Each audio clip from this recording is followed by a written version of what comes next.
All right, welcome to the Jordan Talks Jiu-Jitsu podcast with co-host Uki Mike and Joey Boretski.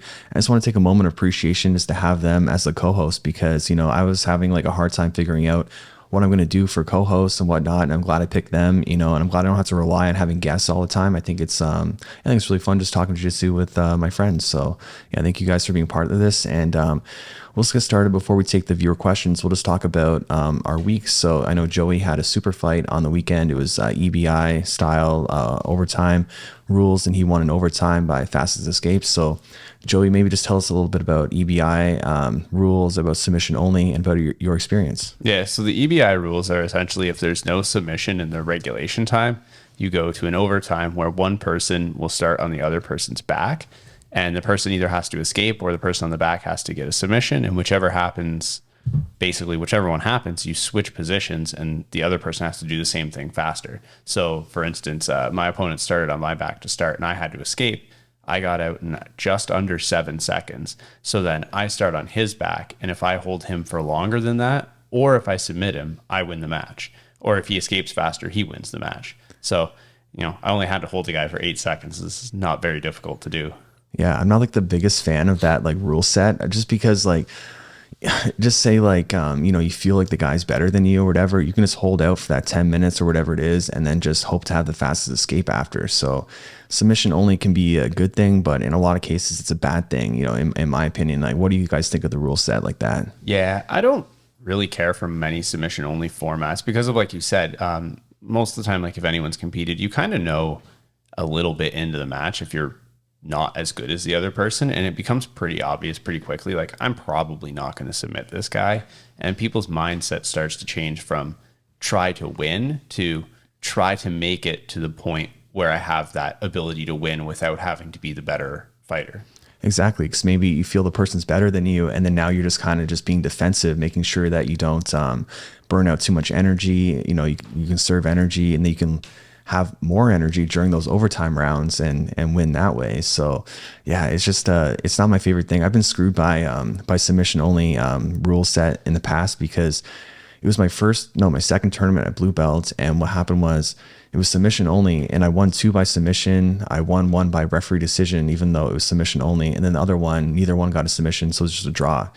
So even though I beat the guy that got first place by submission, I still ended up getting third somehow because they had more overall points because they had 3 submissions each, the people in front of me. And I'm just thinking I didn't lose at all, and I beat the guy in first place. So why am I getting a bronze medal? So that was super frustrating.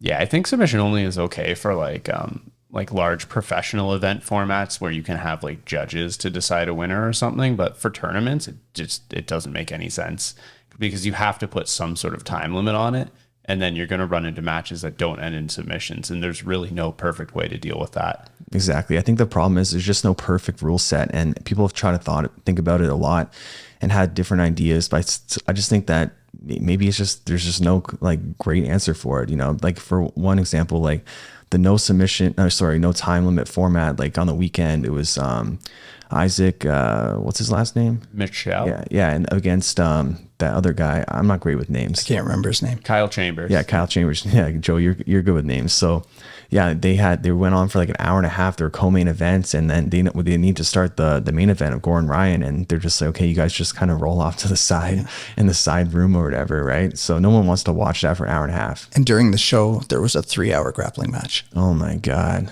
that's crazy. Was there not? I think so. Yeah, there was. Yeah. But that's a huge disservice to Isaac and Kyle, because this was supposed to be the culmination of their show, their moment to show the grappling world, look, I can be a star. And then you get relegated to rolling in a back room where they put a little cut of you over the main event that everyone cares about now because attention spans have changed.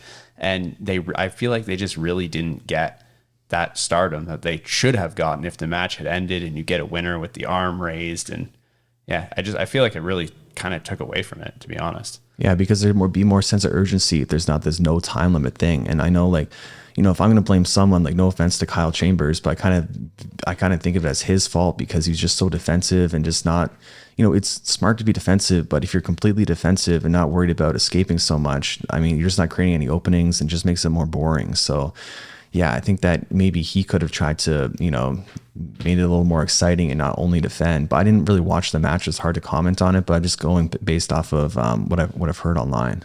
I watched the match. It was hard to watch, and I love watching jiu-jitsu, but once you get into the hour and a half mark, it's a little much, Yeah, exactly. So, yeah, Mike, what about your week? Like, how have you been? Are you feeling any blue belt blues lately? Anything like that? Tell us about it. Yes, 100%. I've had a pretty rough week mentally, physically fine, not sore, no aches or anything like that. Just trying to get through the week as a practitioner has been rough this week. I can't explain why. It just kind of hit me all of a sudden, where everything seems harder. Seems like I can't get the technique drilled into my head. Like in class last night, Joey was teaching, and it was fairly simplistic, the route he was teaching, and I just could not grasp the concept. It took me like 10 times to get it. So that made it even worse. Yeah, I mean, you experience a lot of highs and lows in jiu-jitsu, and yeah, just going through a bit of a low. But it's the thing with anything, like in life too, going through a low, like it's gonna be better one day, and then you just gotta endure the bad and then look forward to the good. And when it does come, you got to savor the good. Yeah, towards the end of class, after rolling and getting some not bad aggression but good aggression out, I felt quite a bit better. Yeah, for sure. My rolling has been a bit affected because I hurt my shin somehow. It was like the muscle, like of like beside the shin, like the calf. I was just doing a calf slicer on Darren. I was calf slicering him, and I started feeling some pain, and it's just been a big pain in the butt because it's so tender now. Anytime someone touches it by accident, it's like extreme pain. So really frustrating to deal with that, because I just want to get back into hard training, and I got to be like really careful just because it's not like a major injury. It's just painful. So yeah, it's a little frustrating, but overall my week's been pretty good. Nothing to really complain about. Even though I do I think like sometimes I always worry people might think I'm like the biggest like baby of a content creator, just because like I'm always posting like, oh, I'm overworked and stressed and all this stuff. But it's just because I take the channel and everything and everything that encompasses it so seriously. Like it's really my baby. So yeah, it's just a lot for sure. But and you're being honest and open with your viewers, which I like. I'm sure everybody loves that. Exactly. That's one thing I always like to do. Is just, I've always been a really honest person. Like I got nothing to hide. Like I don't got to pretend to be macho or anything like that, and pretend like I don't have like feelings and I don't go through ups and downs. I'm just like everyone else. So I like being open like that. And I'm gonna hire I'm gonna hire an editor, and I'm gonna like kind of change the way I kind of do things, just so just to lighten the workload a little bit, because it's hard doing like a high effort video every single week. And I gotta like do some lower effort videos to kind of mix in with that, so I have like a life and things like I can enjoy my life a little more, right? Yeah, fair enough. But I'm feeling pretty good today, and I'm just looking forward to making more content and keep going with that. So let's take some viewer questions. Let's start with this is a question from TJ. Hey Jordan, TJ here. Big fan of the podcast and the YouTube channel. I think you're providing a lot of valuable content for the jiu-jitsu community, and just please keep up the great work. My question for you today is, since you started your gym as a purple belt, who promotes you? And as a current black belt, who gives you your stripes on your belt? So this is a great question. And first off, thanks for the compliment. That's really nice of you. And so like I started at the late stages of blue belts. I've only had an instructor for 3.5 years, and I've been training 10.5 years. So the majority of my training, I haven't had a day-to-day instructor, which has been like a bit of a challenge in some sense, but I always took it into my own hands, never kind of blame anyone else. So if anyone has like circumstances that makes them hard to progress, or or anything in jiu-jitsu, you can still progress and you take it into your own hands. There's never anything stopping you completely. So, and like who promotes me? Like we're affiliated with Dan Guillemette and Steve Burgess of Evolution BJJ. So, we go to the camps there, and we train every once in a while, and they grade me. So now that I'm a black belt, and now it's just time in for stripes. So, and I don't think everyone realizes that it's every 3 years you get a stripe, or a degree rather. And I've been due for mine for a while. I just haven't seen my instructor, and so I'm technically supposed to be a first degree black belt right now, but just gotta wait until August when I see him get my first stripe. So that's basically it. Let's go with the question from Juan. Hi, my name is Juan, and I'm 34 years old. I started doing jiu-jitsu about 2 months ago, and I really enjoy it, but My concern is that I'm always getting some type of injury. I missed the last week and a half due to a stiff neck. I've had biceps stress as well. So I want to know, what do you recommend so that either to avoid more injuries or to recover faster, or what pace should I follow when it comes to jiu-jitsu? Thank you. So first of all, I have like a course coming out really soon. It's a performance and longevity course, and I'm making it with my friend Kieran from Australia. And we cover all that kind of stuff. Like I cover like how to not get hurt and like good training practices to not get hurt. And I'm almost done it. And thank God, because I've worked on it a long time and it's been a long time coming. And it should be out pretty soon. And it kind of covers all that kind of stuff. But I think one thing people don't realize, like they think jiu-jitsu is very dangerous for their body, and it's not that it's not, but it's like any sport is dangerous for your body. Like if you go to the chiropractor office, it's like filled with like hockey players here in Canada because hockey is really popular. And, it's just any sport you do, anytime you use your body, it's going to, you run the risk of injury. And there's things you can do in jiu-jitsu to minimize the danger of it. And, it basically comes down to just training smart, not going too hard, like, and being reckless, especially in the beginning, and you don't have a lot of technique, you really should slow it down the most and just try to learn rather than win. Because if you just go hard with someone else and, neither one of you are well versed in what's safe and what's not, and great technique, that's a recipe for disaster. So what do you guys have for tips on how to not get hurt? Well, he said he's been training how long? 2.5 months? Yeah, exactly. Not very long, and already experiencing some injuries. Injuries. Oh man. Yeah. Slow down on the rolling, pick your partner wisely. And if it's everyday aches and pains, I think you almost get used to that after a while. Like I think my pain tolerance has shot up quite a bit since I started in the past 3 years for sure. Yeah, that's a great point you mentioned about picking your partners wisely. And that's a big topic I have in that course, just because most injuries are caused by improper pairing, people that should not be going together and then hurting each other. So one example is like, at my gym, I make sure brand new white belts don't go with each other because they're going to hurt each other. Even though I tell them like, if I would tell them like, just go light, just calm down. You guys don't know very much. And they'll say, oh yeah, no problem. And then they start trying to kill each other. So, I've learned from that and realized, yeah, there's no way I'm going to let them go together. I've seen that, and it's actually made me nervous watching them, where I'm like, oh my God, somebody's going to get seriously injured here unless somebody intervenes. And luckily that round they didn't. This was recently, but yeah, I understand what you're saying 100%. Yeah, exactly. It gets crazy because people, they just focus so much on winning, but they don't know how to actually do it properly. So it's like anything in life, you like just say, for example, you're driving like a race car, but you have no idea how to drive it.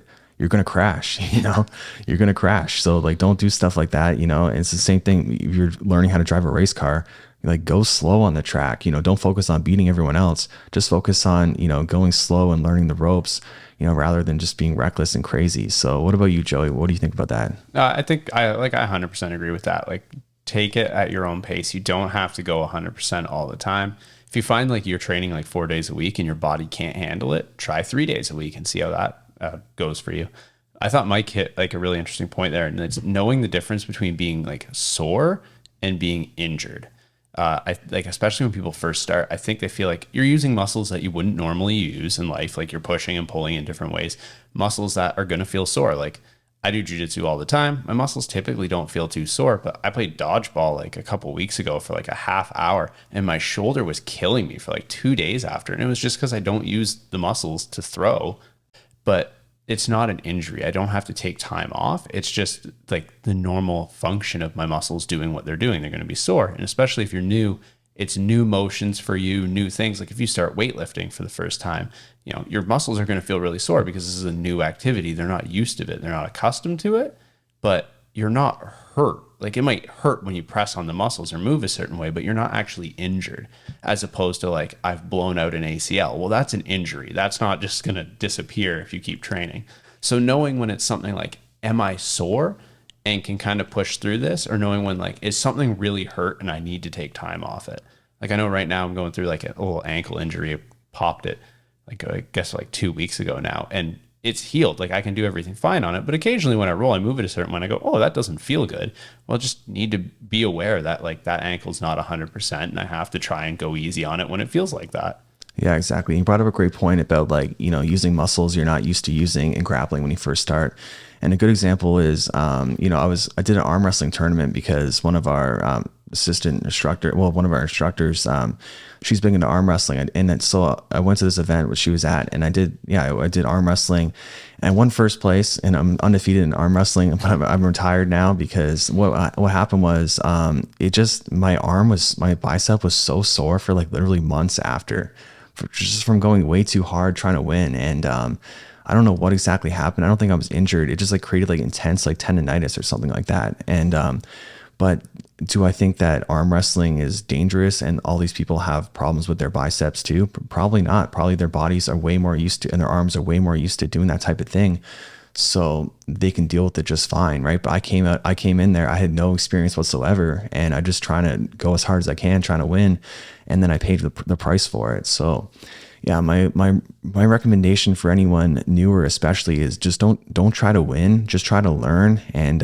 once you've learned quite a bit, it's a lot easier to navigate jiu-jitsu without hurting yourself, so because now I feel like I can roll like forever, not get hurt, even though I like slightly hurt my shin. That's like such a minor injury, but in terms of like real injuries, I'm like not concerned at all. Like I really know how to roll now, how to protect myself, and that's what it really comes down to. It's usually not jiu-jitsu that's dangerous, it's the people that are dangerous. It's the person you go with that you shouldn't, or it's you doing things that you shouldn't. Yeah, that's really like, I think that's a good way of putting it, where like it's not the motions and the activity that's dangerous. It's the way people are doing it and the corners they cut that make it dangerous. Exactly. Like trying to force things that aren't there. So, a great example, I like to talk about this a lot just because it's such a great learning opportunity, is that I tried to hip throw Joey once, and I tried to force it to make it happen, and then his foot got caught on the mat and his body went, but his foot stayed there. And then his knee was facing the entire different direction. It was a brutal, awful injury. And, I share this with you because I want to make sure that people don't do it to other people. I had no intention of hurting Joey, but I thought if I just put a little more muscle into this takedown, it's going to work. But no, I forced a technique that wasn't there for me and paid the price. So, but now I have the understanding of when to go for things. And I learned it, I learned how catastrophic it can be to not understand that and to force things through Joey's expense, right? So, you don't want to have to learn that way. Learn from my advice and, don't try to force things. It's a good lesson for me too, to learn, like sometimes, if you're getting thrown, maybe it's not worth giving every little bit of resistance you can. Know when to just say like, okay, I'm going this way, whether I like it or not. And let's make sure my entire body comes with me when I go this way instead of leaving something behind. Yeah, that's a great point. And I blame myself entirely for that. But you do make a good point where that is 100% true, where a lot of times you can protect yourself by giving up certain positions just because it's more worth it to do that than to hurt yourself for sure. So we'll take a viewer question from Gabrielle. Hey, Jordan. Love your content, man. Thanks for all that you're doing. So my question is, how do you begin to add new parts to your game for competition? For example, if I already like to play guard and I play bottom a lot, but I want to start playing from the top position, so passing and attacking from the top position. How do you start to put that into your game, especially from a competition perspective? Thanks again. So if it's passing specifically, I would just try to work more passing. I would like ask your rolling partners if you can start on top and you can work your passing, and let them know you're preparing for a tournament and that you might want to go a little bit harder, right? So not like reckless and anything like that, but go harder and a little more tournament mentality and pace. I think that'd be a great way to really work on passing in like a more intense situation. But it just depends on if it's passing or what it is. What do you think, Joey? This one actually really resonates with me because like I do like to play guard. I think I'm a lot better at guard, and I have been working on passing. I think like my guard is like a black belt level. I think in general my passing is probably more of like a high purple belt level because I just don't prefer to do it. I play a lot more guard. So if I try to work on passing with people who are equally skilled or better than me in that domain, I really don't get to learn nearly as much. So I really think if you're trying to add a new facet to your game, first practice it with people that you have a general skill advantage on. Specifically, like let's say I was trying to work on mount. I really wanted to get a better mount. Well, if I'm picking Jordan as a training partner, I might never even get to mount.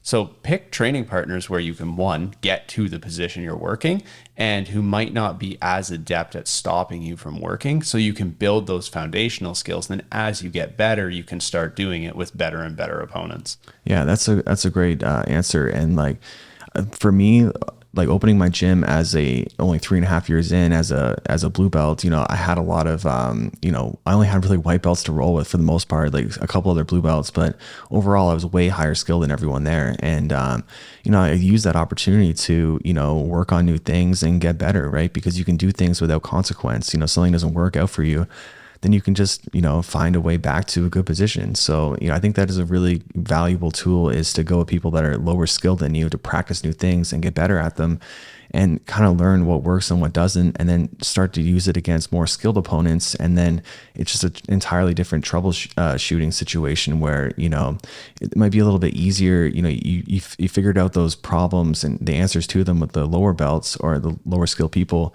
And then, now you figure out the more like harder type of things to deal with. Yeah, I had this. Oh, sorry. Oh, go ahead. I had this problem as a blue belt where I always thought if I just train with the best guys in the gym, I'll get better faster because I'm training with better guys.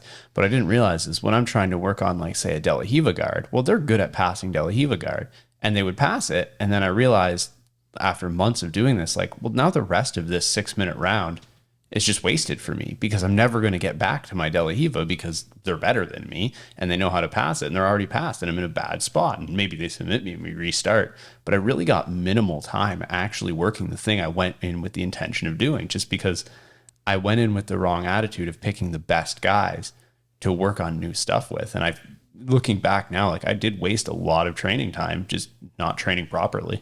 That's a great point you bring up, because, and it's kind of funny, last night Joey showed a buggy choke from the top position, and I never seen that before, and I wanted to try it. And who did I try to do it on? I tried to do it on Joey, and I had him in side control, and it didn't work. It didn't work for me, because not that the technique didn't work, but I just couldn't figure it out on someone that's skilled, right? So I should have tried to do that first on someone like a lower skill level, and I want to have more success with it. I never practiced it first. I just kind of watched him show it. I'm like, okay, I'll kind of try that, but no, I couldn't figure it out. This is exactly how I practice moves. I'll pick a mid-level white belt to try something new on, and once I can hit it on them, then I can move up to the blue belts, and then if I can hit it on them, I'll even try on a higher belt if I can. Yeah, exactly. I think that's a good approach to it. And so let's take a question from Drew G. What do you think about, as you advance through the rankings, such as purple belt, brown belt, instead of going to classes, you specialize your training 4 or 5 times a week and meeting up training partners that are around your same skill level, a little bit above, a little bit below, and getting hard rolls, hard repetition, and bouncing ideas off each other, versus going to classes that may be catered towards white belts and you only get maybe one hard roll out of that class session versus multiple when you specialize your training? That's a great question. And I think realistically, a lot of upper belts don't really need to go to class, and they'd be better off just doing what you said. They're kind of like brainstorming with each other and maybe going over things they've seen, like, high level competitors do. Like, okay, let's go over this like Gordon Ryan style pass. Let's see if we can really figure the ins and outs of it. And I think that might be a better approach than just showing up to whatever your instructor is showing that day, where it might be something random or something you already know. But at the same time, I also think that sometimes like upper belts think they know everything, where it's like, oh, I don't need to learn like the double underpass. I already learned it before. But it's like, that's just one example. And but it's like, show me you do it perfect, exactly like I want you to do it, and don't miss any of the details, and we'll see if that's possible. And a lot of times, like, they don't have all the details 100% perfect, where they're more like 90% perfect, right? Or 90%. So they're still missing little bits and pieces, and that's why they're not a black belt. So I think it's like, it can be a tough one to kind of figure out, because again, I think sometimes like maybe I'll show something like that's kind of basic fundamental, and then like the higher belts think, oh, I want more like, X guard or something more like advanced. But it's like, well, this is more important. You got to make sure your fundamentals are 100% perfect, and that's how you get, to a high level, in my opinion. What do you think of this, Joey? I agree with you. Like, you have to have the fundamentals. And I've seen a lot of guys, when they hit a certain level, just stop working on those things because they're not as fun. And they have this feeling of like, I already know it. But then over time, like, even the best guys out there, if you may have learned something and gotten really good at it, but if you don't do it and practice it for 4 or 5 years, it's going to get rusty. It's going to get sloppy. Little details that were once really important, you're just not going to do. And over time, like you see these guys, their skills almost start to degrade because they're just not keeping up with that stuff. Like I go to your classes all the time where you teach because I like doing that stuff. One, I like doing it as a black belt and like having a partner who's a white belt and helping them through it because I feel like I can give them something back. But it also helps me learn not only like, okay, there's little details that sometimes like, oh, I haven't been doing this, just getting away with it by, being better or whatever technique. And sometimes you're like, oh, I got to really be careful. Like I haven't been doing this and I really should be. And it reminds me to go back and like make sure that technique is right. And sometimes, having them do it to you too, I like to spend a lot of time like almost figuring out how to reverse engineer what they're doing. So maybe it's a basic class and like I'm not getting a ton out of the technique by doing it, but having someone do it to me helps me figure out little points where I can move and figure out like, how would I stop this now? Yeah, that's a great point because I think it is smart to be able to reverse engineer it because you feel them doing it against you and you kind of feel if the details do work too. Like if these like kind of things you hadn't thought of, they do work. And I think when people are missing details to specific techniques, they end up transitioning more and they think, and which is not bad. I think it's great to transition, but if you have to rely on transitioning all the time and you can't actually get that first technique down because you're missing that detail, I think that could be a problem that you might run into. I like the structure of a class. During the pandemic, I trained with somebody in their garage and it was great back and forth, bouncing off each other ideas. But overall, I like a class where there's multiple black belts, multiple high level people that I can ask questions and I can get the answers directly to. Exactly. I like having mixed classes where it's fundamental class for me. Like Mondays and Wednesdays, what I teach, it's always fundamentals and they have, white belts to black belts and everyone's just together and that way everyone gets to roll together too, bounce ideas off each other. So I think it depends on, the gym. It depends on what you're looking for from jiu-jitsu. Because I think there is value in that style where it's more like, more casual, but I don't think that's like a great approach to like everyday training either. Maybe that kind of thing's better. Like it's better to do like maybe once a week, where all the higher belts get together and kind of like, bounce ideas off each other. I think that would be a good addition to the schedule. Maybe we should do that. That makes the most sense actually. Yeah. Just once a week. I don't think that there's as much value doing it all the time, unless you're like high level competitors that like, that you might get more value doing that together than going to just, some random fundamental class. It just depends for sure. Yeah. So we'll take a question from Max. Hey guys, big fan of the podcast. My name's Max. I've been doing jiu-jitsu for about a year now.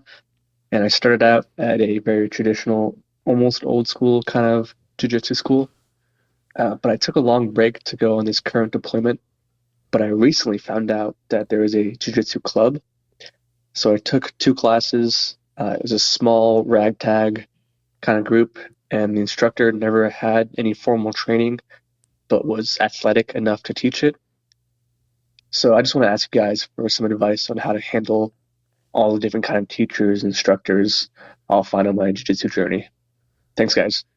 I think that'd be a pretty tough situation where the person like doesn't have any formal training and is teaching. I don't know if that's like a great setup.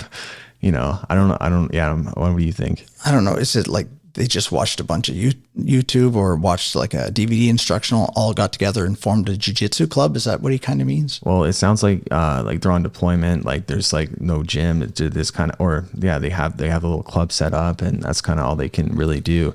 Which I think in that situation, it is great to continue your training and and keep going with that. But to learn from someone that has no formal training, I think that's it'd be a tough way to get better. But at the same time, I think that if you just roll with no instruction, you still will get better because you'll learn kind of the familiarities of the positions and have a better understanding of them. So it's not like wasted training, but yeah, it's going to be very difficult to improve without someone that kind of knows what they're doing when it comes to teaching. Yeah, I think it's better than nothing. Like if your only option is that or nothing, like obviously training is better than nothing, and you will figure it out eventually by doing it. but you might not figure out all the little minutia and details you need. And I definitely would, like, if you've had a black belt instructor before who told you how to do something one way, and then someone who has no formal training but is athletic is telling you to do it a different way, I might err on the side of like the black belt's advice. Yeah, exactly. And the thing is with like jiu-jitsu, like there's a lot of not good teachers out there. And I would say even the majority of people out there, or instructors out there, aren't great. And I've seen this like firsthand, people teaching things where I'm just wondering like, what are you even talking about?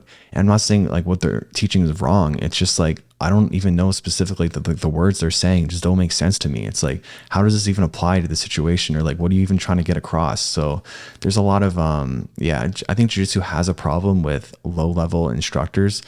And it doesn't mean that they're bad at jiu-jitsu. They're just not great at communicating their thoughts and great at teaching. So yeah, that's a big problem jiu-jitsu has. But because jiu-jitsu is still like kind of in the infancy as being like a popular sport, that he's getting very popular now. But like, 10 years ago, that's when me and Joey started training. Like it was so small, like no one really doing it. So it's only been like 10 years to progress since we started.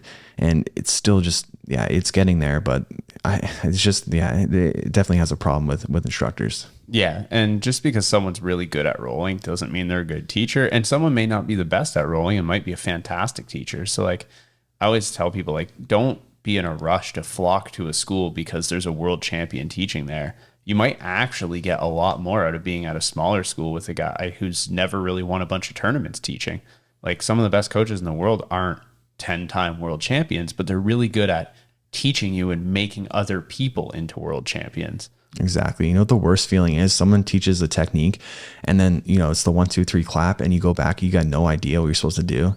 I hate that feeling. And I've had that many times before. And I remember this one time, this guy was teaching class and he literally like, he was talking about this grip and he took like, he put his like thumb and pointer finger together, like a pinch type grip. And he literally pinched the guy's dick. What? Yeah. I'm not even exaggerating. He literally pinched the dude. Like, I don't even know how that made, what kind of technique was that? I don't even remember what he was showing, like passing or some sort of concept. And my mind was just blown. Like, what are you doing? Like, you just grab that dude's dick. He taught that as part of the technique. Yeah, I swear to God. Yeah, I swear. Wow. I remember being your partner for that, and we both were just so confused. But I don't think we learned anything from the entire class because of that one moment. We were just so confused. Well, I just think in general we didn't learn anything from that because the whole thing he was teaching was like, what? Like, what are you even saying right now? I think he learned a lot. I think he learned not to go back there, maybe. Yeah. Those guys teaching dick pinching. Yeah. I don't know if he did it on purpose or if he was trying to grab the pant, but yeah, I don't know if he like missed and grabbed there, but even then, like what scenario would you ever grab like that pinch type grip? You know what I mean? That's a very weak grip. Yeah. So yeah, we were kind of just all looking at each other in disbelief, like what just happened here? Right. So he was a really poor instructor, and obviously not outing him by saying his name or anything. So, and no one would know who I'm talking about, but he was not a good instructor. I had no idea what he was trying to show or what he was even talking about. And then to throw in that dick pinch was just like, came out of left field. So yeah, it's really unfortunate, but that not everyone's a great, it's really unfortunate. Not everyone's a great instructor, but it's definitely getting better out there. I see like, especially on Reddit, people complain about their instructor, like, or whoever it is. And, it's unfortunate to see, but I also see a lot of people like kind of evolving the instruction and getting better at it too. So how many clubs have you guys trained at? I've only been at yours. So. I probably in total, like, I would say probably 20 to 30. Yeah. I've been to a lot of gyms. Anytime I travel, I just love going to different gyms. Like, it's something I really enjoy. I just love rolling with new people. When you say trained at, do you mean like gyms like you dropped into for like one class or gyms that you've like actually trained at? Where you were a member? Oh, probably like, I think I'm up to almost like 7. I've trained at a lot of different places. Yeah. Oh, I'm at 3. Yeah. If we're talking about like gyms I trained at, yeah, like, that was a member of 3. So my first one, my second one, like, and then my own. So yeah, but definitely like probably 20 or 30 for just visiting for sure. Wow. So let's take a question from Logan. Hey, Jordan. I've been doing jiu-jitsu for about a year, and I'm a former wrestler. I love the podcast. I was just curious about what you think like the best way to practice stuff is if like you don't really have like a lot of drilling time and most of your jiu-jitsu classes are just spent rolling. Thanks for answering the question if you do. Have a good day. Yeah, so that's a great question. And, I think some gyms roll too little, and then maybe it sounds like in your case, they roll too much and not enough emphasis on actual technique and improving that way. Kind of we already touched on this a little bit. What I would do is I would try to, use the technique that you have learned against lower belts or stuff you learn online through instructionals or YouTube, and use them against lower belts. And like I was saying earlier, like that buggy choke I tried on Joey, so obviously it's not going to work great on Joey because, he's a black belt when I'm first trying it. So, I wouldn't have that approach going with more experienced people trying to do new things. But yeah, against the lesser experienced people, for sure, try that kind of stuff out.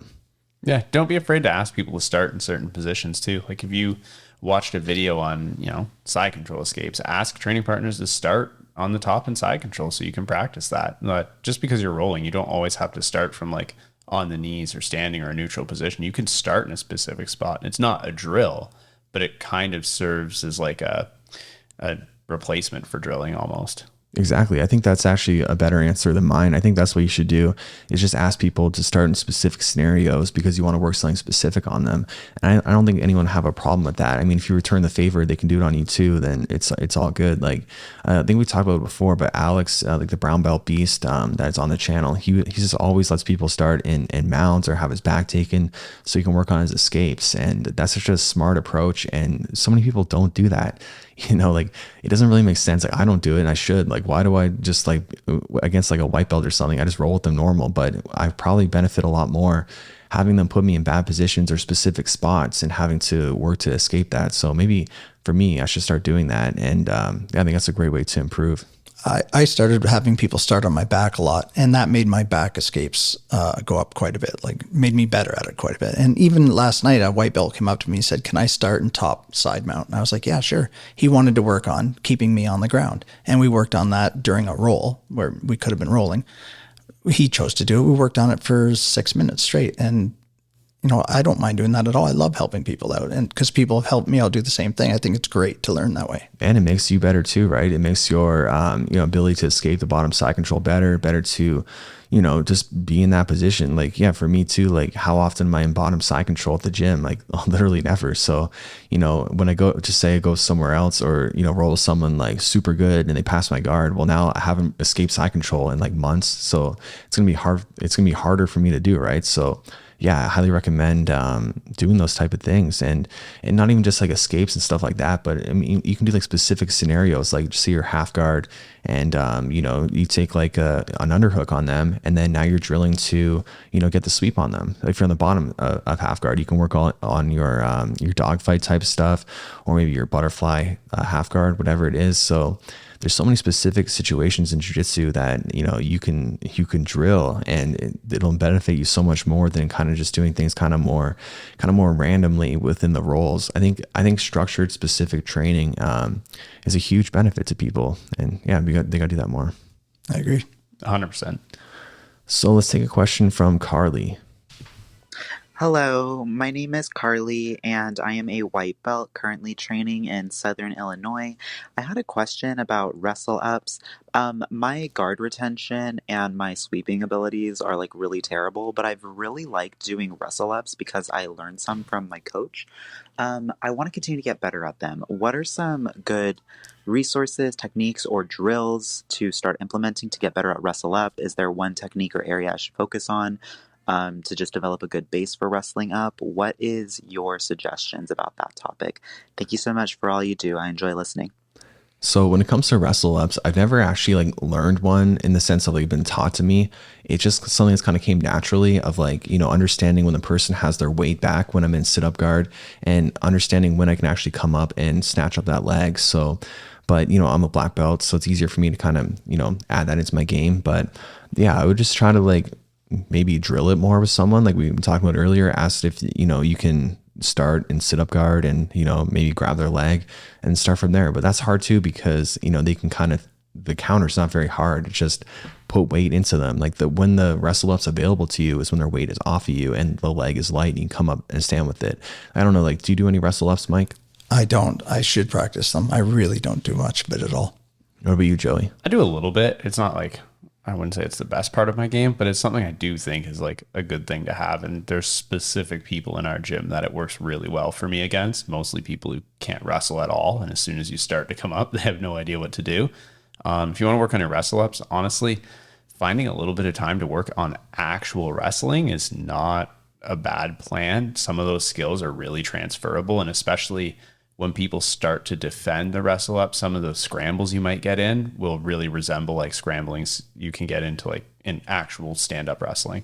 Yeah, and anyone that doesn't know, that's listening, doesn't know what a wrestle up is basically when you're in your guard, specifically like sit up guard, and you grab their leg and you just stand up and start wrestling them. So yeah, like I said, it's just more, I think it's more of an opportunistic type of scenario. And yeah, I guess just keep training it, you know, and like I would try to, you know, any technique I've wanted to improve upon, I've like, especially in the lower belts, I would just research like crazy. So, you know, rolling back tacks, for example, I watch literally every single video on rolling back tacks to get good at it. So you to develop all these different perspectives and people's ways of doing it. So I would do the same thing. I would search on YouTube, wrestle up, watch every single video you can on it, and then see if you can find some instructionals too on wrestling up. And because I know there are some out there, like I don't know, what are some like good wrestle up type guys? Like, do you know? I think Andrew Wiltsey has a instructional on wrestling up.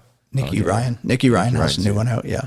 Yeah. So I would definitely check those out, and then yeah, just drill them, see like the specific techniques they're showing in the scenarios, and then have someone mimic those. And you can practice first without resistance, and then start practicing with resistance. Start drilling. This may sound ridiculous, but sometimes when I'm put on my back, I forget that I can just stand back up. Yeah. Do you know what I mean? Like I forget that I can just get to my knees and stand back up. I feel like I have to stay on the ground for some reason. I have no idea why. You know, that happens a lot, and it happens so much that it also, because people don't realize that that's so readily available, it also, like the person on top, like I see people not controlling people's legs enough, where, you know, the other person doesn't know they can wrestle up, so they don't get punished by it. But if they did, then they would get punished by it. So people that are passing should do a much better job of controlling people's legs, making sure their feet can't go on the mat, because if their feet can go on the mat, then they can stand up. But if their feet can't go on the mat, then they can't stand up. So that's like one of my 20 tips is like, you know, when you sweep someone, you know, control their legs, but the whole time in guard, you need to control their legs. And a good example, I just had a video I posted of a white belt and a blue belt, and Glenn, the white belt, was trying to break a grip, and as he was like leaning back a lot and not controlling Aaron, the blue belt's legs whatsoever. So Aaron just came up on top easily. So, you know, Aaron took advantage of that situation, but it was the white belt that really created that situation by not controlling the legs. So yeah, you know, it's something that's available a lot, and oftentimes because the person on top isn't great at controlling the person on the bottom. So let's take a question from Ed. Hey guys, this is Ed from New Zealand. I've been training for just over 1.5 years, 2-stripe white belt. I'm a hobbyist, work full time, and have a young baby, so I can only train 3 times a week just due to other commitments. My question is, what do you think is the most important thing to focus on to get better at jiu-jitsu when you're still a white belt? Example, is it try and roll more? Is it try and work on a single technique? Turn up to class maybe with a goal in mind and just set that goal? Or maybe watching more instructionals? If you had to pick one thing, what would you do? And thanks for all the hard work you guys put in. Really enjoy your content. Cheers.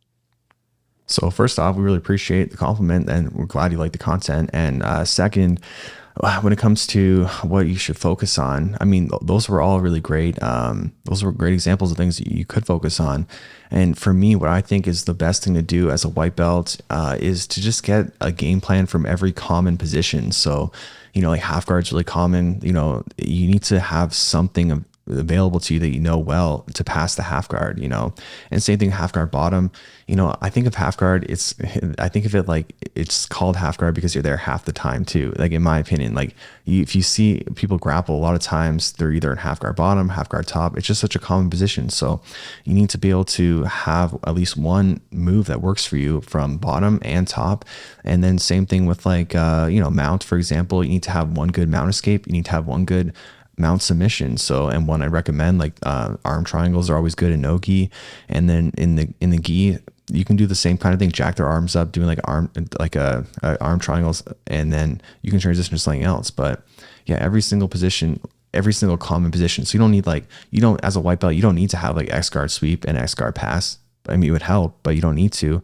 But the common positions, escaping the back, you need to be able to escape the back. You need to understand how to escape the back properly.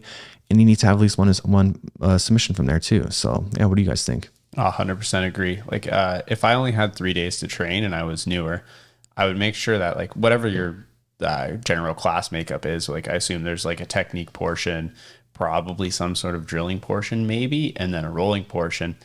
You really don't get much of a choice in how you're going to divvy that up. So saying like, oh, I would just focus on rolling, unless you're the one running the class, you really don't get a choice. You're kind of subject to what the format is. So you just have to find a way to take the time you do have for each of those components and make the most out of it. So like, again, like if you're new, like Jordan said, picking, important positions and practicing those, like spend less time working on the flashy stuff you saw on YouTube and working on the basics. Like, I tell tell everyone the same thing you did with half guard. If you had to pick one spot to work on, half guard, because if you're passing and you fail a pass or you only get, you can't make it work, you're probably going to end up in half guard. If you're on the bottom and someone's trying to pass and you stop them, you're going to end up in half guard. If you're, they have mount or side control and you start trying to escape, it's a lot easier to get to half guard than it is full guard. So half guard just really is this like very common, super crucial position. And if you have a good half guard, you can get away with not being as good in other aspects of your game because you have that to rely on. Yeah, I agree 100%. And like we said before about drilling, like all these common positions you can easily drill. You can ask someone, can we, like, you start in side control for this half of the round, and then I start another half, and you guys can both work it, or maybe they don't want to, and then you just work it, and then the other half of the round you roll, right? You don't need to roll the whole round. You can spend some of that time drilling, and just in general, you don't need to spend every round rolling either. You can spend rounds just drilling too. I think drilling, like situational drilling, is the way to get better. So anyone listening, for everyone listening, that's what I highly recommend, is doing way more situational drilling. And you're whistle sound, and you're in control of that. Like, your instructor's not going to say like, oh, don't do that. If they do, that'd be kind of weird. Like, don't try to get better. Just roll like I told you. So what do you think, Joey? I think if you're really strapped for time too, another way to get big jumps in skill with like minimal time is private lessons.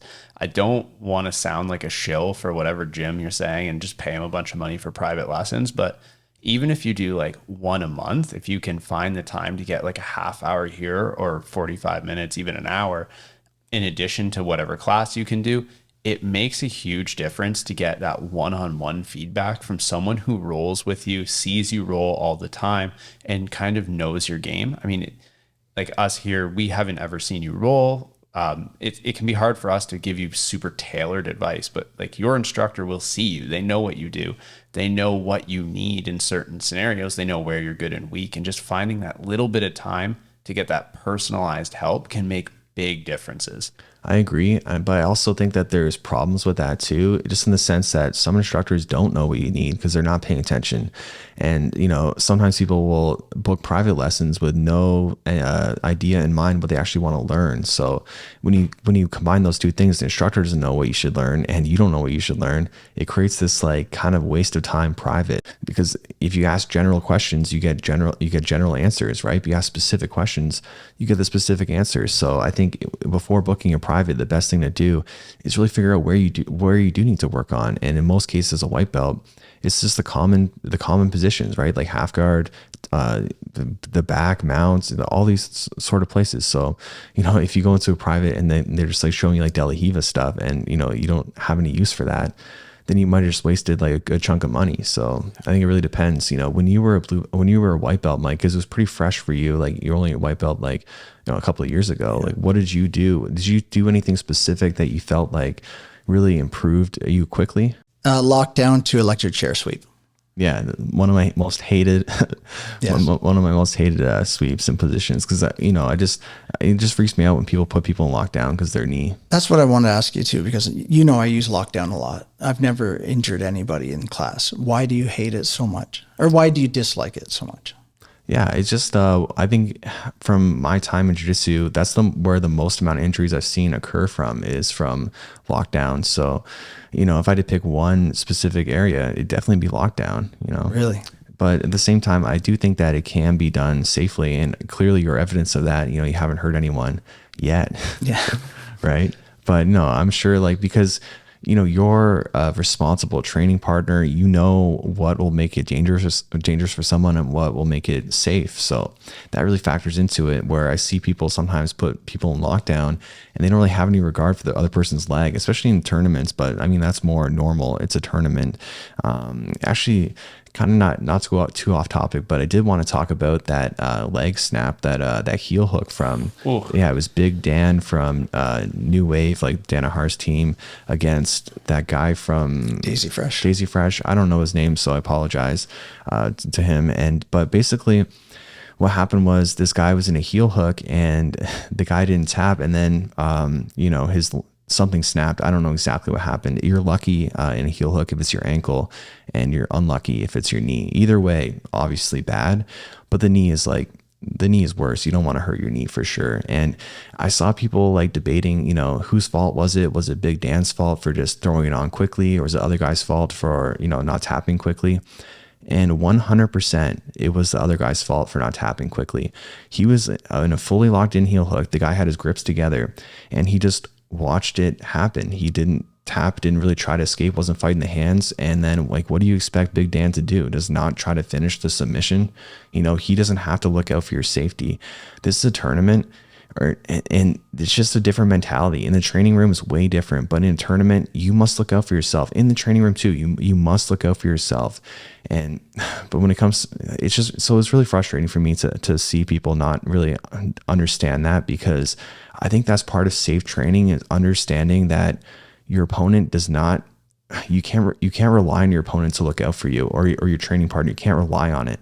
Obviously it's optimal if your training partner does look out for you and your opponent does, but your opponent's not going to, and they have no obligation to. They're going to try to snap your shit, and you need to tap. So I remember when I was first kind of getting into leg locks, I was still really scared of, people throwing the heel hook on. So I'd always tap really quickly. But now, I understand what's needed to finish, and I'll fight the hands way more. I'll clear the knee line, and I'm pretty safe. I'm pretty confident in my ability to escape heel hooks. So, and my understanding of them is much higher now, but I would tap so quickly. They would put their hands together. That's it, tap. So even at a tournament I was in, and I hate losing, but the guy had me in a heel hook. It was when I was a brown belt, and I just didn't want to mess with it. I didn't want to regret it the next day, holding out, risking holding out longer or escaping. I just tapped right then and there, and it wasn't even fully perfectly locked in. So my mentality then is different now. Now I'll wait until I know 100% it's on in a tournament, and I'll tap. But either way, I'm going to tap, if I need to. So yeah, people need to look out for themselves 100%. What do you guys think about that whole situation? I agree. I tell when I work with people who are starting to compete, I always tell them in the gym, it's your job to protect your training partners when you're trying to submit them. If I'm trying to Kimura someone, it's my job to make sure I don't hurt them. That's my responsibility. They trusted me to roll with them. I have to do that. In a tournament, it is absolutely not my job to look out for your well-being. You signed the waiver. You agreed to the tournament. There's things at stake. It's your job to protect yourself. And if you can't do that, I can't be held responsible for you not being responsible. Exactly. I learned that pretty well when I was a white belt. There's a clip of it on YouTube too. I had this guy in an arm bar, and I hear his elbow start to pop, and then I let go, but he's like, I didn't tap. So I'm like, oh crap, I shouldn't have let go, I guess. And then we restart, and I get him literally seconds later with another arm bar, and this time he taps. But I learned from that people will hold out way longer in a tournament, and it's not my responsibility. So And, and then another case, my first MMA fight, I was pulling on the arm really hard and the guy wasn't tapping, and it starts to really crunch and, hyperextend. And I think I broke it a little bit, but not like completely devastation, but I guarantee that guy had to heal after that. But even when it was like messed up, completely hyperextended, he still wasn't tapping, right? So it's especially in an MMA fight, you don't need to look out for your opponent. But I learned from that, especially you got to go until the ref stops you. And that's just the way it is in competing.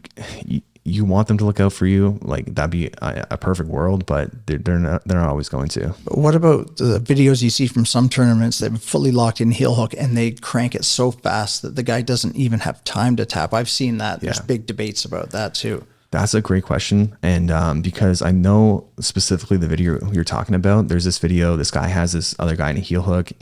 He just basically grabs it and just cranks it so quickly. The guy had zero time to tap.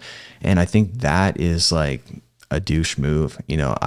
So there is like a difference between, like, there is times in a place, like if you do something like a fast submission that you just throw on super quick like that, I don't think that's like appropriate. But it's a tough one too. It's hard. It's a hard call when there's, say, $10,000 tournament prize, right? What do you do? The guy signed up for it. He signed the waiver, like Joey said. If he gets his shit cranked, it's his own fault. But at the same time, are you being a douchebag by cranking it so fast?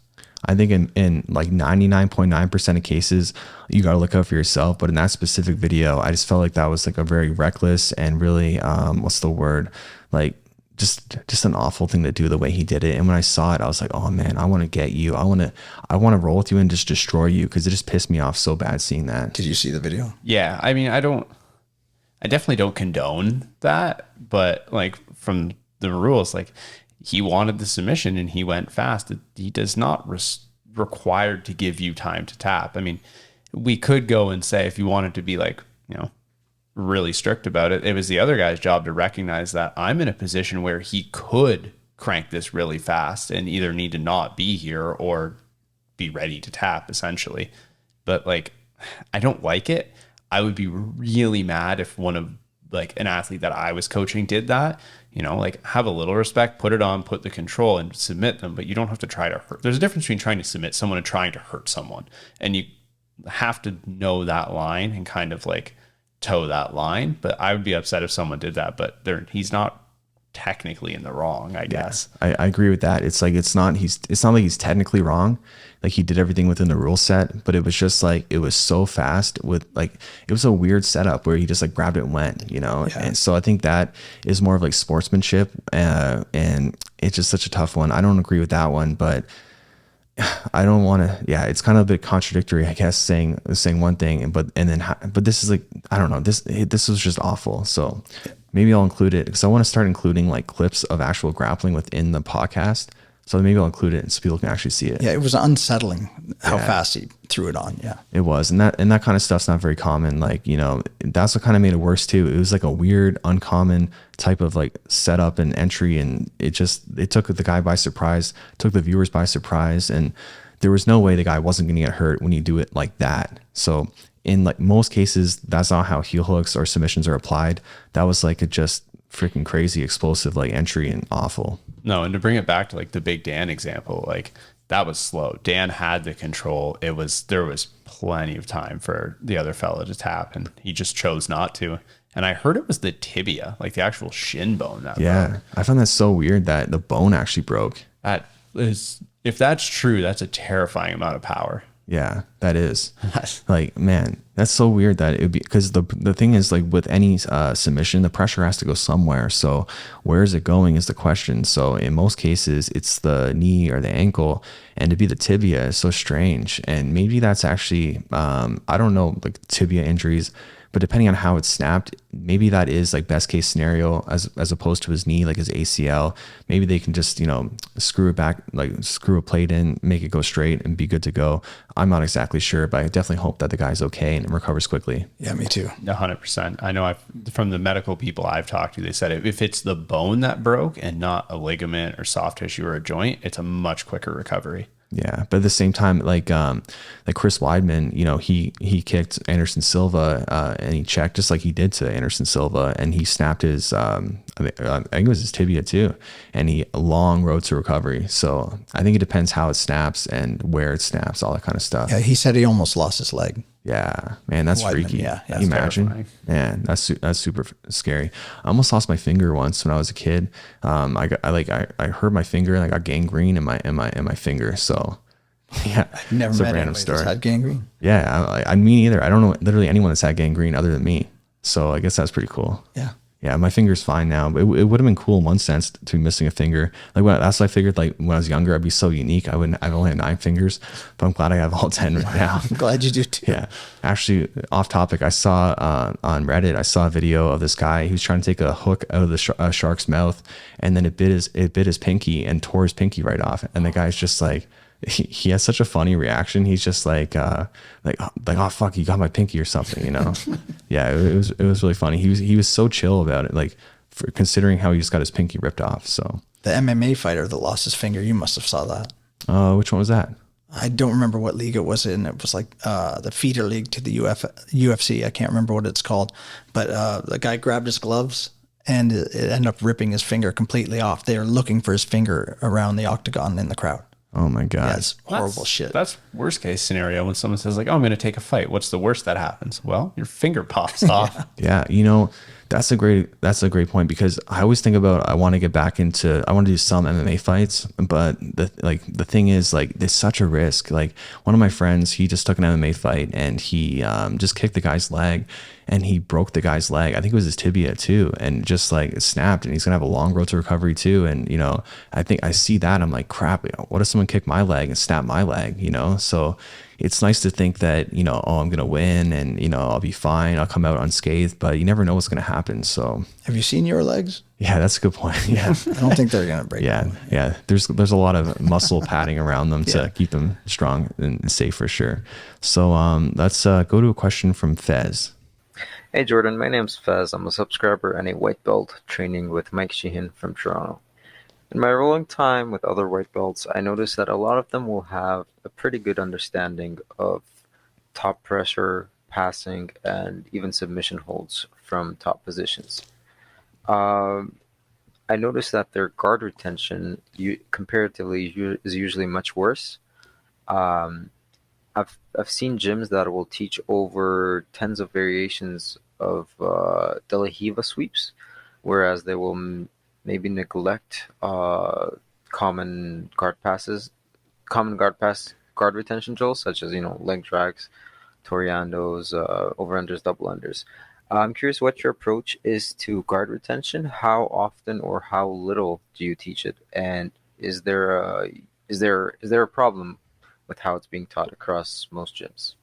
So first off, he's got a really good instructor. Michael Sheehan is a really high level guy from Canada, and I've actually competed against him twice. And the first time I won by Kimura, and the second time I lost by an advantage. And the video of him beating me is on YouTube, but when he wins by advantage. And I wish I had the video of getting the Kimura. But no, like Mike's a great dude, awesome dude. So I think it's really cool. We're 1-on-1 against each other. I think it'd be a really fun match to have again. And yeah, I really like Mike. So. Let's see. Your question is a really good one, because that's something I hadn't really thought about before. If you think about the most common problem people have in jiu-jitsu is their guard getting passed, especially as the lower belts. Like it's just, you get your guard passed constantly, and you spend like your whole 6 months of being first 6 months of being a white belt in side control, basically. So if there was a higher emphasis on guard retention, I think that people will probably do a lot better. The problem that jiu-jitsu faces is that there's so many different scenarios and so many different positions and techniques, and it's just hard to show everyone everything at once. So it can be hard to really focus on something like that, you know, and then kind of neglect other areas. But, you know, that is a very important area. And so you bring up a great point. Like, what do you think, Joey, about that? I think guard retention is probably the most under-practiced skill in jiu-jitsu. Like, outside of maybe like elite competitors. I do think there needs to be a distinction between, like Mike and I were talking about this before the podcast, guard retention and guard recovery. Guard retention is when someone is passing and has not yet passed, and you manage to retain your guard by not letting them complete their pass. Guard recovery is when someone has passed and getting back to guard. So like if someone's settled into side control, like escaping back to my guard from there, that's not retaining my guard because I didn't have it. It's recovering my guard. And guard retention is a really difficult skill to teach in a class setting because it tends to be a very dynamic activity. Like it involves someone in the process of passing, and you have to move in real time, almost like a reaction, which is really difficult to teach because when you think about how we teach, most moves are very static. My partner's going to be here. I'm going to do this. He might move a certain way, and then I'm going to do this. It's very rare you have a thing where he's just going to try and move in a way, and you have to time it and intercept him mid-movement. It's a very difficult skill to break down and teach in like a static structure. You can do drills, like you said, with leg drag, where, someone drags your leg, you're going to, make some space, scoot your hip back across. But very rarely when you roll in a real scenario is a guy going to start to leg drag you and then sit still while you recover. So I do think it's a really under-practiced skill, but I think it's also a really difficult skill to practice in like a controlled setting. Especially because I think that a lot of guard retention itself is transitioning to different guards, right? So you need to be able to understand these different guards too. Like, for example, if someone's trying to knee slide you, bringing your arm underneath your own leg will stop your leg from going flat, and then it's hard for them to knee slide. And what that position is reverse De La Hiva. So you got to be able to, you got to know reverse De La Hiva, and now just say like you're having a hard time sweeping from there. Now it might be best to transition to something else like a De La Hiva or a different type of guard, or half guard or whatever. So it's like you need to understand all these different guards to really have a good guard retention, and then that's just a hard thing to do to teach everyone everything. I think that a lot of guard retention too is being on offense, because the more you're on offense, the harder it is for them to get any of their offense going. So I think a lot of jiu-jitsu, like the best defense is good offense. So yeah, like I said, like just say they're trying to pass and you don't know any sweeps at all. Well, it's going to be very hard to disrupt their passing attempts because they're not really worried about you doing anything, right? So there's just so much that goes into guard retention that makes it a very hard skill to teach people, right? And you could teach people like common defenses or defenses to common passes, but there's so many different passes available too, and there's so many and if someone has a locked in like perfect pass, depending on what it is, like a double underpass, it's going to be very difficult just to get out of it, right? And it's a really tough one. So when it comes to like some things you can do with like drill, like one thing I really like is just playing guard without your hands, because it teaches you how to use your legs for escapes, not escapes, for retention. And then that's a good tool to do. But then I think one of the problems is too, like things like taking 4 points of contact, which I talk about in my 20 tips and my how to not get your guard pass video. Not a lot of gyms really talk about that. They don't teach people you need to use your hands too, and your legs. You need to use everything available to you to control someone, and they just kind of teach them specific guards and different things. But those kind of like concepts, and actually I don't think of them as concepts. I think of them more as like jiu-jitsu theory, but like jiu-jitsu theory like that isn't really taught very well. I think if like a day one white belt should be told like you use your hands and your legs in guard, don't just like do nothing with your hands, which I see all the time with brand new white belts. Yeah, I definitely agree with that. Like one of the main complaints I have when people ask me like, watch this footage of me roll or watch me do this technique, is their hands will just be sitting there. And it's like, well, why? Or like sometimes their hands are doing something and their feet are doing nothing. It's like, if it's not doing anything, it's not helping you. Like there's always somewhere you can put a hand, especially where you can grip. And usually people have pretty good dexterity with their hands. It's always something you can do with it that will help you. One of the things I think for like teaching guard retention specifically is I try and teach people like little skills, not necessarily in the context of guard retention, that will help them with it. So things like you said, like grip controlling, keeping my 4 points of contact. It's not necessarily for guard retention. It's just a general good skill. But if you can understand that and then apply it when you're doing guard retention, it's going to make your guard retention better. Things like knowing how to make space between your hips. Like if someone's trying to pressure pass you, knowing how to keep your hips out from underneath someone is going to help your guard retention. Even like for certain people, like inversions, like knowing how to invert when someone gets too far past and recover on the other side.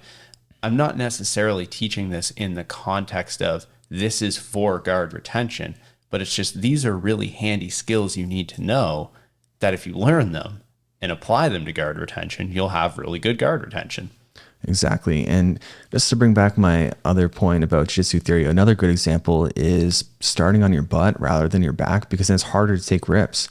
And when do jiu-jitsu instructors ever talk about that? You know, how many people know that you should start on your butt so you can take some grips and then you go back to your back if they haven't really watched my channel? So I think one thing I really like is I can spread those kind of obvious things to the jiu-jitsu community, and then maybe instructors will start teaching that kind of stuff as opposed to just specific techniques.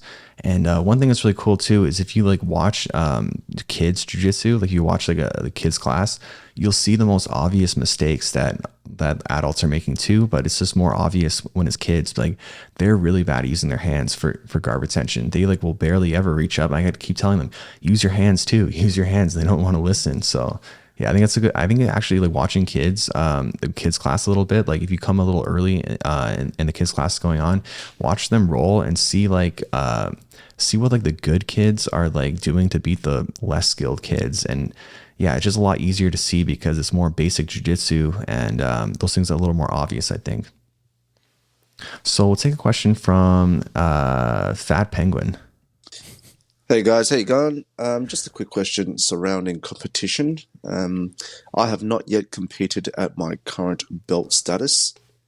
Is competition necessary at least one time prior to moving on to the next belt to sort of validate your ability? Or would it be the same thing if you were to just visit other gyms and do well? Is that the same? Cheers.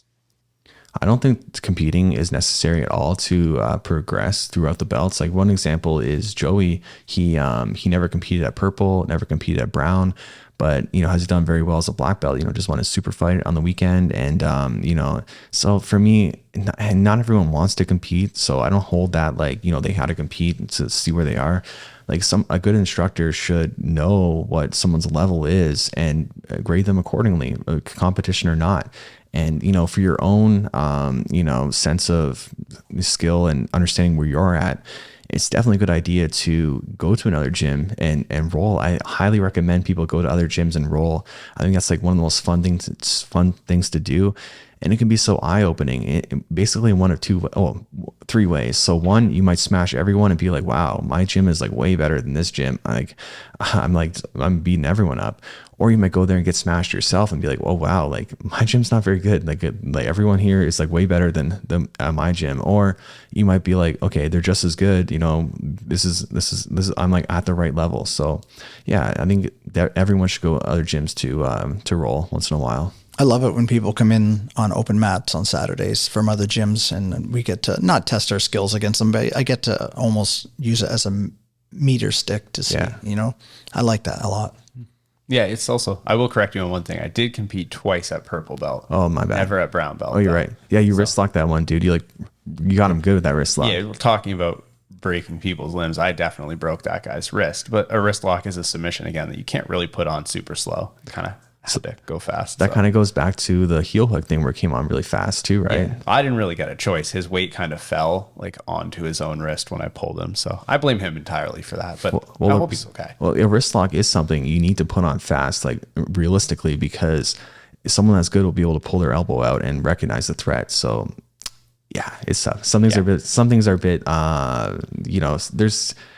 there's exceptions for some things, but sorry, go on, Joey. But yeah, for competing, like you definitely don't have to compete to progress through belts. At most schools, I know some schools have it as a requirement. Personally, I don't think it should be. Like everyone has different goals in life, and for some people, competing doesn't fit into that. I do say, like, if you're a kind of person who's comfortable with the idea of competition, it's worth at least trying. It tends to give you a good idea of like where you stand, especially if you think you're at the point where like maybe I am ready to be a blue belt, or maybe I'm ready to be a purple belt. Like doing a competition and rolling against other people who are likely in the same scenario is not a bad idea for self-growth, but it's definitely not necessary. But I definitely agree with you guys. Like going to other gyms, doing open mats, rolling with new people is so important for your development.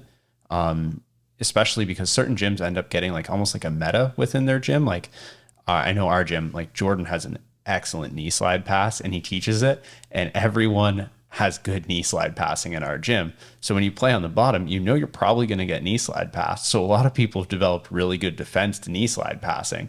And a lot of people told me, like, I feel like my knee slide pass isn't good. So I'll go over it with them. I'm like, they're doing everything pretty right. Like it feels pretty good. And it's not that they're not doing it right. It's that everyone's really good at defending it. And then they'll go to another gym, do an open mat, and they'll be like, I knee slide past everyone. Like, there it is. We figured it out. It wasn't that you were bad at it. It's just that our gym has developed this own little game of the knee slide. Exactly. That's exactly it. And I think it'd be really cool and a smart idea for people to do would be to like look up competitors in who would be in your division for a tournament, and just go to their gym and just roll with them. And you can just roll with them a lot less intensely and see where your level's at. You can roll the exact same person in a more relaxed environment. If you're going to drive 2 hours or an hour or whatever for a tournament, maybe you can drive that same distance and roll with everyone at that gym. I know you don't require anybody to compete to get a belt, but let's say somebody joins and they're 3 months in and they compete every time there's a competition and they're gold. They're going to progress faster than average Joe, right? Yeah, in most cases, it just depends because there is a difference between technical ability and rolling ability. So some people are just like smash the crap out of people because they just have such great rolling ability. They're just great, like picking things up, great athletes, but they might not have like, everything needed to progress to the next level. But definitely if they're beating everyone, it makes a strong case to promote them for sure. Like, for example, like the Foleys, like, that's who I was thinking of. Yeah. We had these like, there's this family and they're really, and everyone that came from them was really good. And two of them specifically got really into competing, and both of them just destroyed right away at white belt. They just beating up everyone, and just tons of gold medals. So they progressed. I think both of them got their blue belt within just over a year. One of them not, because he took some time off, but altogether I think just over a year. And it was hard to deny them a blue belt. They were doing everything right. They had great rolling ability, great technical ability. So yeah. How do you deal with someone on the flip side of that who might have pretty good technical ability? They're good in the gym, they have a good understanding, and they like to compete, but maybe they struggle with like the pressure of competing. And when you put them on the mat, they kind of start to freeze or choke up, and they're not winning competitions, but you see them in the gym and they're really good. And you're like, oh, this person's talented, but they just can't seem to win a match in a competition.